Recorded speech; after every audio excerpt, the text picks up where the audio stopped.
Dear students, in first three lectures of Deep Water Chapter 3 Flamingo, we have seen that William Douglas has written this chapter, and here in this chapter he reveals how as a young boy he nearly drowned in a swimming pool.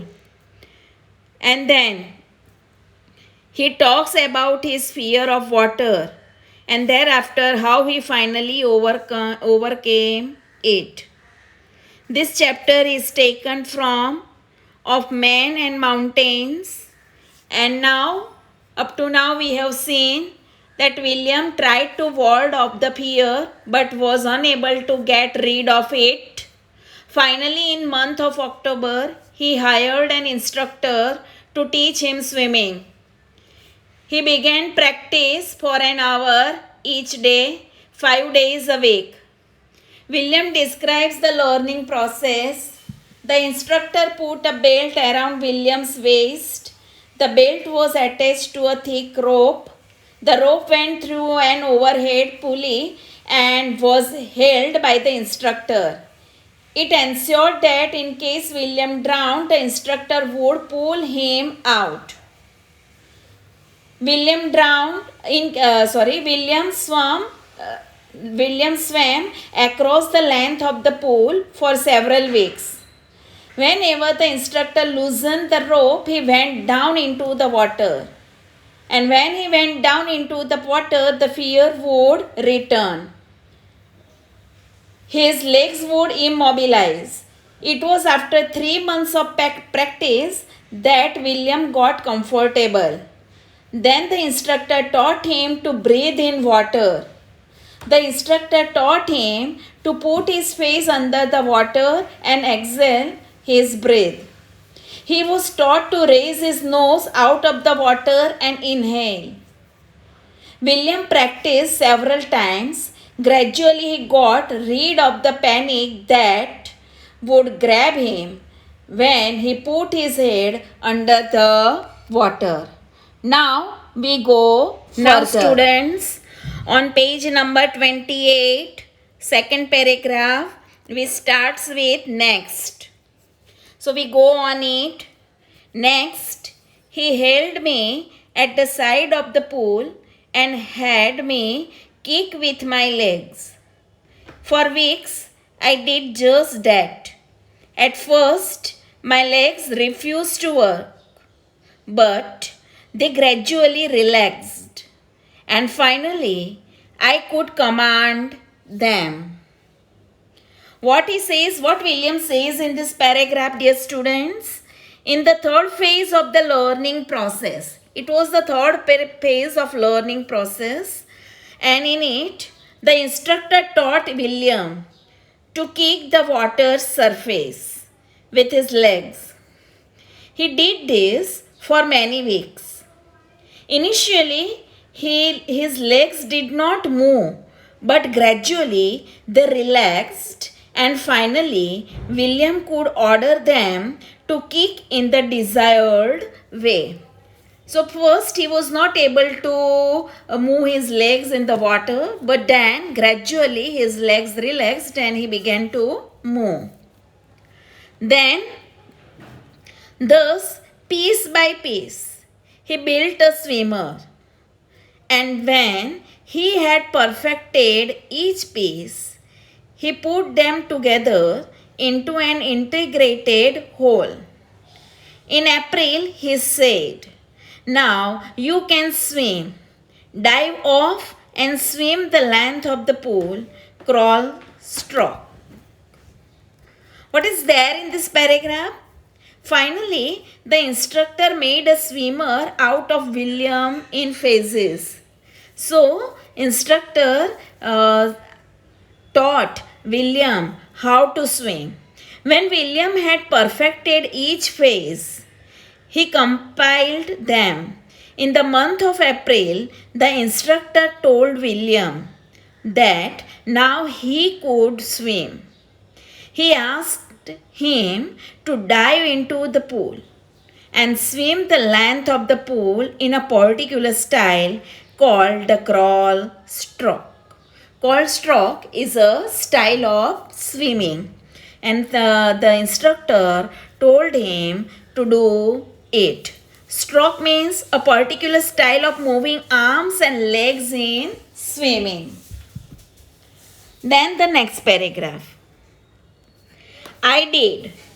The instructor was finished.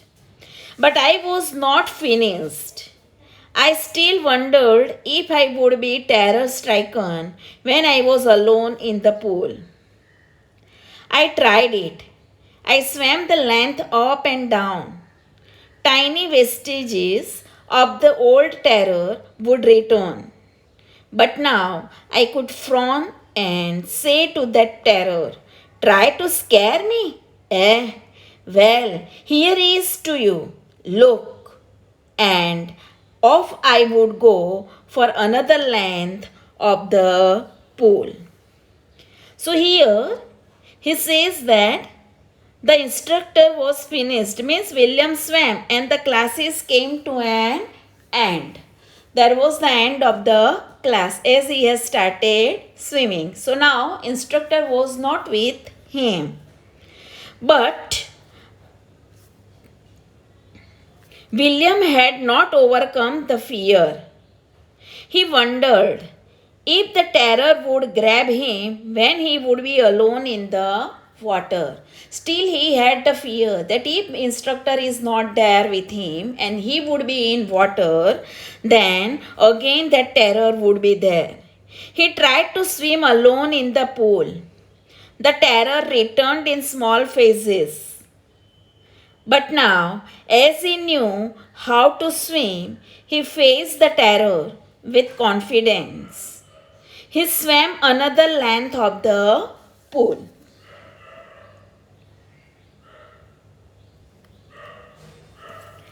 This went on until July, but I was still not satisfied. I was not sure that all the terror had left. And now we go on page number 29.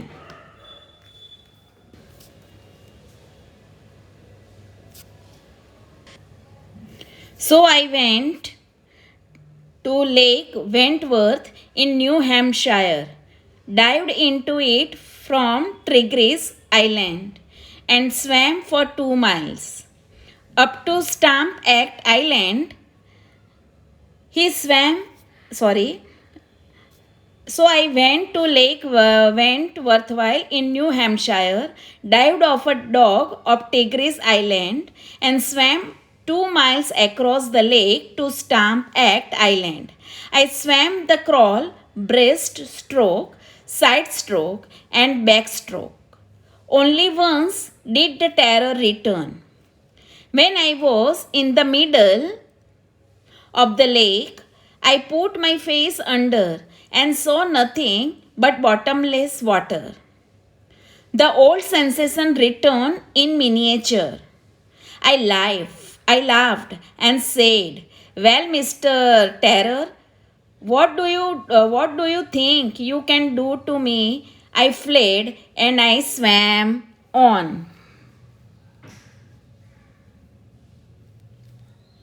So here in this paragraph, William swam like this till the month of July, but he was not satisfied. He wanted to be sure that all of the fear had left him. That is why he went to Lake Wentworth in New Hampshire.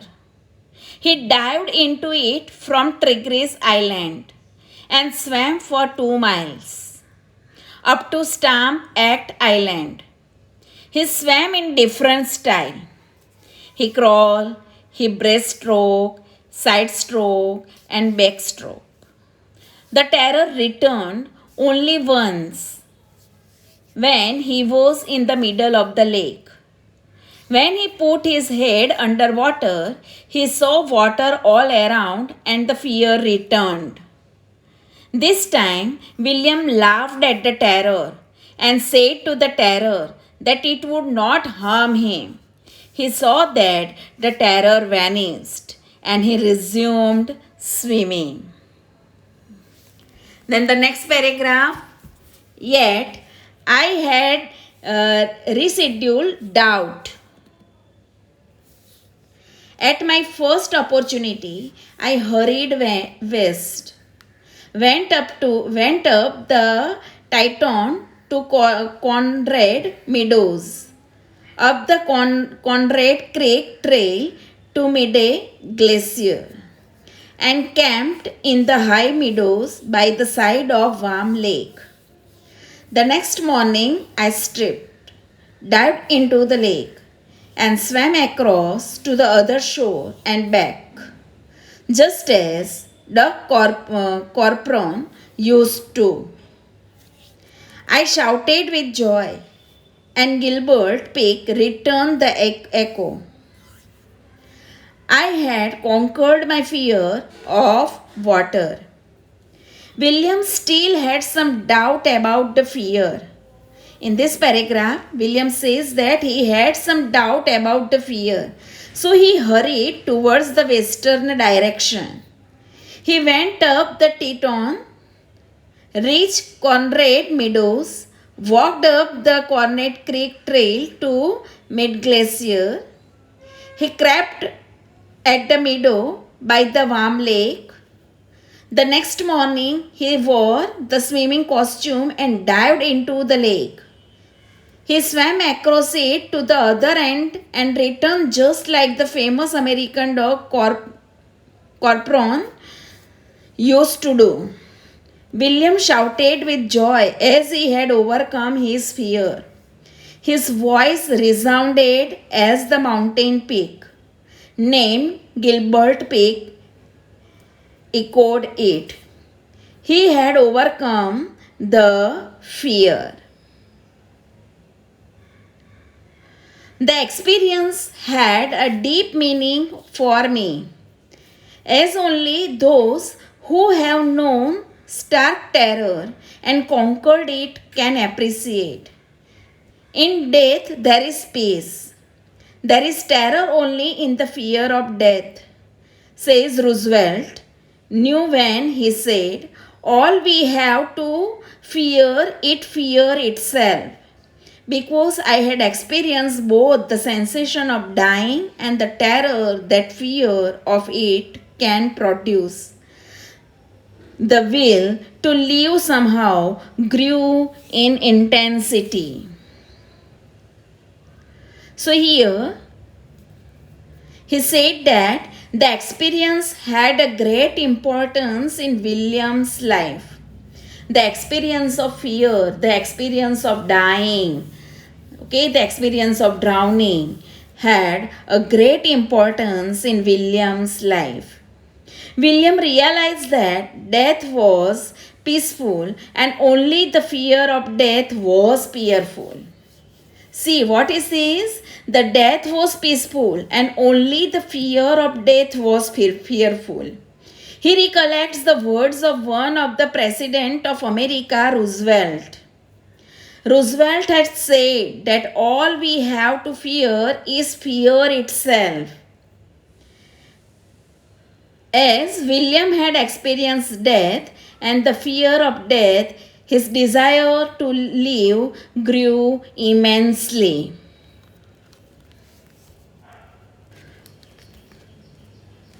So student, there is last paragraph.